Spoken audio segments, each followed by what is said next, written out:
Today, we're talking about something called the empty bottle principle. And honestly, it's a communication technique so simple, but so powerful, it can literally change the way you interact with pretty much everyone in your life. So let's get into it. You know that feeling, right? I mean, you're trying to explain something, but you can just see it in their eyes. They're not really listening. They're just reloading, waiting for you to take a breath so they can jump in. It's so frustrating, like you're talking to a brick wall. So why on earth does this happen all the time? Well, the reason is actually pretty simple. Imagine that all their thoughts, their feelings, their opinions, they're all held inside this kind of internal bottle. And when that bottle is totally full, there is just no more room for anything else to get in. They're not trying to be rude, they are just desperate to relieve that pressure and pour out whatever is on their mind. And that leads us right into the heart of the matter, the interruption problem. This is the real reason why so many of our conversations, our attempts to persuade people, just fall flat. See, here's the fundamental conflict. You go into a conversation with your goal, right? You want to share your big idea or offer a solution. But the other person, they have a totally different goal. And it almost always takes priority. They just need to be heard. And until that happens, your goal doesn't even register for them. So, to fix this, we've got to really wrap our heads around this full bottle idea. This metaphor, it's not just some clever saying. It's an incredible tool for actually seeing what's happening inside those tricky conversations. So here it is, the principle in a nutshell. It's a simple rule, but the implications are huge. Your influence, your ability to persuade, it doesn't start when you start talking. It starts when you start listening. You have to help them empty their bottle before you can ever hope to pour any of your own ideas in. And this just shows you exactly what's going on. Every time you jump in with a but or a well actually, you're basically slamming a cap on their bottle. And what happens? The pressure just builds and builds, making them even more desperate to talk. But real active listening, that's you uncapping the bottle for them and saying, go on, I'm listening.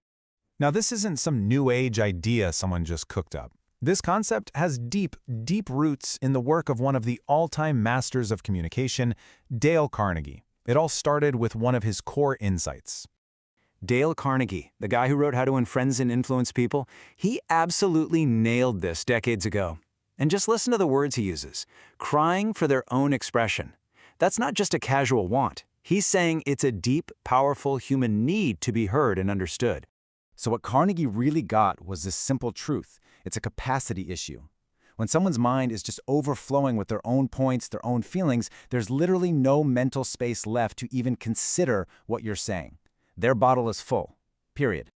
Okay, so this all sounds great in theory, right? But how do you actually do it? How do we help someone empty their bottle in a real live conversation?